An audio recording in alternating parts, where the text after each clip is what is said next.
Dear members of the Bureau, members of the Standing Committee, dear friends, March 2020, July 2021, the pandemic period, a very challenging period for all of us. The OSC has had 3 people who died. The people who work for the OSC died of COVID. 700 and plus were infected by the pandemic. 5 of us in the Parliamentary Assembly were also infected, of course. None of us got the serious consequences, but it's been a very challenging year. I'll just give you a snapshot of the OSCPA since March 2020 to today. Acknowledge the long-term impact of the pandemic and underscore the crucial role of parliaments should play both at the national and international level in promoting coordinated democratic responses. Identified and launched new formats for political dialogue with 3 different cycles of parliamentary web dialogues for overall 16 events, bringing together parliamentarians and experts to discuss the impact of COVID-19 on several areas of the OSCE focus as well as other key issues of our agenda, putting forward concrete recommendations. Hosted overall 78 online meetings with parliamentarians in different formats, webinars, leadership meetings, committee meetings, briefings, virtual bilaterals. Maintained close coordination with the OSCE executive structures. There is a representative of freedom of the media here at all levels, including with heads of institutions, emphasizing the OSCE family spirit behind our activities. We launched the Call for Action LCK Plus 50 initiative, a long-term process under the coordination of Ambassador Zanier, who's here with us, aiming to use parliamentary distinct assets and added values to bring back high-level political attention and trust to the OSCE. Deployed more than 300 parliamentarians, most of you, in 8 different election observation missions with new creative formats, stringent COVID countermeasures in place, increasing our leadership in this field. We reinforced our IT capabilities, video teleconferencing system, operating a brand new and modern software for events like the ones we have today, and a new registration and a database system. We increased our public reach efforts by producing bilingual media products, now both in English and in Russians. Both News from Copenhagen, the website, and all our press releases are translated in both English and Russians. New offices in Vienna, danke Austria for your effort. We improved gender equality and promoted youth empowerment within the Secretariat. Overall, maintained the Assembly active and engaged, providing a clear parliamentary presence and accountability in international security agenda. I don't know, Guido, if I stayed within the 1 minute, but I tried to replicate something that the New Zealand Prime Minister did recently, which was a challenge to say what she did in 2-3 years of government, all the achievements. I tried to do it very concise. Normally, it's very difficult to put it in a snapshot. But dear friends, dear members of the Standing Committee, it's very nice to see you here in person after 1 year. We've been trying to do this event here. We've been making a lot of efforts to do this. Special gratitude to Gustavo, to Odile, to the entire conference team of the OSCE Parliamentary Assembly. The reason we managed to do this today is also thanks to their efforts. So I would like to really commend you, Gustavo, and all the conference team for managing to bring us here in person. I've distributed my written report. I'll just give you, as the president did, few highlights of the main points that I would like to bring out of my report. Election observation. We have deployed 8 election observation missions, as I said, 300 parliamentarians during this period. In the spring, we went to Bulgaria, Albania, Armenia, and next week, again, we are going to Bulgaria and Moldova. So thank you to all the parliamentarians who have participated in this. Thank you very much to the election department of the OSCE Parliamentary Assembly. A special word of thanks to Andreas Baker, the head of the election department, who's today becoming a father, if not now or later on. And that's also why we need extra.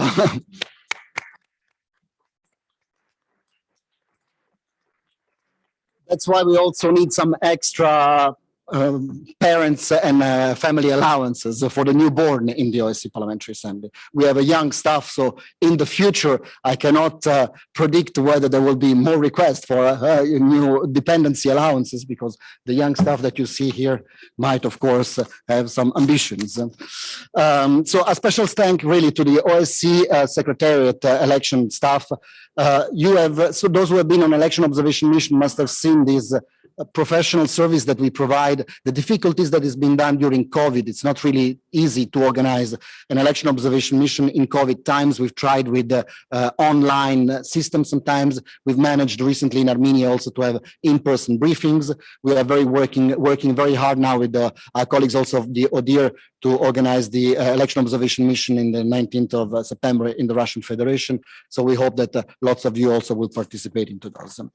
Another point, coordination with the OSCE institutions. We have here in the room the representative of the Freedom of the Media, Teresa Ribeiro. Teresa, thank you very much for being present here. Helga Schmidt, the Secretary General, was present here before, but we will see her tomorrow. Also, Mateo Mekac and Karek Brahmov, they are in Vienna. We will see them around. Maybe they will also have bilateral meetings with you. But I want to underscore the fact that the OSCE really works like a family. There is the parliamentary dimension represented by a president, represented by you, the governmental side. We really have put these two assets together with one focus, how we can best deliver to the citizens of the OSCE, how to best deliver to the end users of the OSCE product. There are no rivalries, there are no desire to appear more, to be more visible. There is only a focus on how to make better the life of the constituents we serve. So thank you very much, Teresa. And at the end of this meeting, I will call you on the podium. But thank you very much also to other colleagues of the OSCE. Call for action Helsinki plus 50. This was something that the Bureau launched last year in September. I would like to recognize and really thank Ambassador Lamberto Zanier, who has decided to join us and to support us in this process. This is, in my opinion, one of the most important things on the agenda of the OSCE, the reform promises of the organization, the possibility to bring back the attention to the organization at the highest level. I think this organization lacks from lack of political attention at the highest level, at the ministerial level. With these efforts, which is an effort that will go up to hopefully 2025, when we hope that there will probably be a summit of the OSCE, we want to really try to bring attention to the highest level in capitals, and Ambassador Zanier has already set in motion a number of initiatives. Under the leadership of the Bureau, we will do more initiatives, and we'll set, or we have already distributed, I think in my report, a calendar of possible initiatives. But I really plead on all of you to work in your capitals, to really work with your governments to underline and underscore how important is this organization for the countries it serves. So we need political attention to the organization. The OSCPA 2.0, 3.0, I don't know, 5G, I don't know what are the terms to underline that the fact that we are evolving and modernizing. So we said it before, we have new offices in Vienna. Thank you very much, Reinhold Lopatka, for your efforts with the Austrian government. We have tripled the contribution of Austria to pay for our offices here in Vienna. And now our office, which is expanding, is becoming bigger and bigger, but with a lot of activities. And finally, it has very good premises in working in. We have also established a new registration system implemented for this annual session. Some of the secretaries of delegations have been very much working with our secretariat staff. I think this new system makes us more modern and makes our life, I think, more easy in the future when we organize events like these ones. We have a new website. The website is also in Russian now, also because we want to outreach. I mean, most of our members are also Russian-speaking countries, and it's important that we never forget that this organization stretches from Vancouver to Vladivostok, and we have to focus also and outreach the attention of the organization east of Vienna. The electronic system for voting, I know it's already started this morning at 10 o'clock. The feedback I've received from colleagues is that the system is working well and smoothly. So I urge all those also who are connected, of course, to exercise your right to vote in this moment. It's very important. The election goes on until tomorrow, until 16, Gustavo, if I'm correct? Until tomorrow at 16. So please make use of this electronic system. We are doing this for the first time. It's a challenge.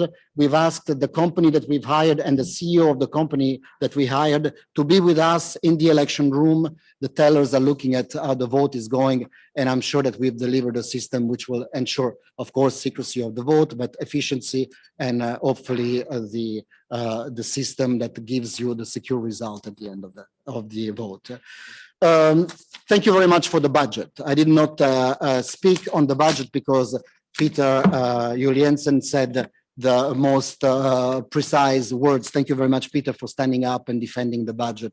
Indeed, there is an increase in the budget. It doesn't appear this year in your contribution because we have frozen the contribution, so the contribution as those of 2 years ago. But indeed, nominally, there is an increase of the budget, and this is due to meet the new challenges that we have in this assembly, to meet the increasing staff, the fact that the staff is young and there's also family that are increasing, but also to meet all the activities. We've done a lot of elections. Elections in COVID times cost a lot of more money. Elections, we've done elections in the US, we will do elections in Russia. They cost more because, of course, the costs are higher also to fly to these countries. So I appreciate your generosity in passing the budget. Some issues were mentioned here on the issue of scales of contribution. I agree with that. And maybe we've always used the government scales of contribution. If in the Parliamentary Assembly, we want to attempt, I know it's a big challenge to do our own scales of contributions. And if we find consensus on this, I think it's challenging, but of course, I will not oppose that idea if anyone has that idea.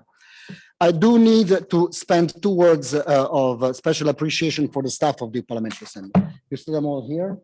Most of those who are here, some are in Copenhagen, some are already preparing to go to the missions in Moldova and in Bulgaria. This staff has really put, I would say, sweat, blood, passion, dedication to really serve the members of parliament well. It's the staff of a parliamentary assembly is a very peculiar type of staff. You know, you really have to be aware of the sensitivity of a member of parliament, but you have to be also very well refined civil servant, and you have to be able to juggle and combine these 2 characteristics. I'm very proud of the staff that we have, very young people, very much motivated. As Peter Julian said, obviously not paid as much as in international organizations, but nobody complains here. Everybody's very appreciative of the salaries they get. They're appreciative of the opportunity they have to work. And I will continue to keep this combination of expertise and younger generation that comes in. We have to give space to younger people in the Parliamentary Assembly, and of course maintain gender balance for the time being, but also gender balance at the highest level of the organization in the months to come.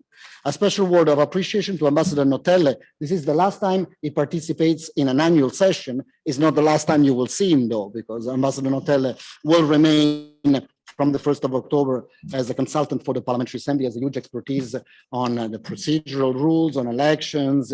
He can be a legal advisor for the organization. So, but he will cease to be the special representative of this assembly in Vienna. He sits normally where President Serratelli is sitting now, and he's been representing us in that chair since 2003. Under very difficult circumstances, I'd rather say in sometimes maybe easier circumstances now, but he's seen the entire spectrum of the OSCE Parliamentary Assembly, the difficulties we've had in the past and how it's going now. And I understand, Andreas, probably this is the moment where we are at the highest level in consideration in Vienna. So thank you very much, Andreas, for your service. We will have other opportunities, of course, to greet you in a proper way. I mean, I want you to be greeted by the full plenary once we will all meet in person, but I just wanted to announce that this is his last participation in the capacity of special representative. I will appoint a new special representative informing the Bureau, the leadership, the new president in the summer, thus ensuring that there is a proper handover with Ambassador Montella sometimes in September. The future of our traditional topics, of course, we will continue on the 3-dimension and all the issues that we deal with. I think we have to continue on conflicts, on human rights, etc. But I think we need in the future to pay close attention to environmental security. If you hear any speech of the UN Secretary General, I think this is one of the key issues in the world nowadays. So environmental security is something that we need to really look at, and of course, gender equality. On environmental security, you will see probably in Twitter, yesterday we launched a zero emission initiative from the OSCE Parliamentary Assembly. We've bought some e-bike, although I didn't use the electric part of the bike, but we hope that one day also the Hofburg, besides the 57 flags of the countries, there will be 57 bikes of each country, so that also ambassadors will come by bicycles to the Permanent Council, thus helping us improve the environment. I, of course, look forward to working with the new president. I cannot say who she or he will be, because we will know it will be a she, and this is of course something that we welcome. So I look forward to working with the new president and the new bureau. And I thank you all for your words of appreciation for my work. Many people come to me and say that I've done a great work. Again, I think it's the work of the entire staff of the International Secretariat. This is really a team work, and the fact that I can sometimes work in a more relaxed atmosphere is that I've managed to delegate and put the Assembly's most important key assets in the hands of colleagues who know what they're doing, and they are very much on top of things. So thank you very much to all the team of the OSCE Parliamentary Assembly. And before opening the floor for questions to the President, to myself, I'd just like, Teresa, maybe if you can come here a second, I just wanted to give you a little present as you are one of the, I don't know if there are any other members of the 4 institutions. Maybe we'll have Mekachi tomorrow, Helga Schmidt and Kairat. But Teresa, if you come a second here, I'll just give you a present and then we close my report. And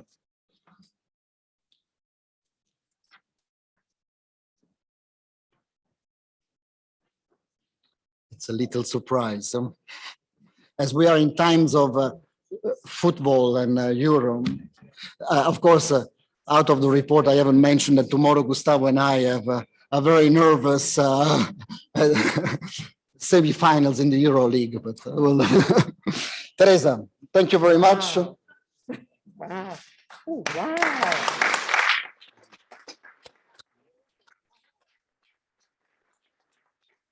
wow. Thank you very much. Wow. Thank you. Thank you. Thank you. Thank you. Go ahead. Go ahead. Thank you.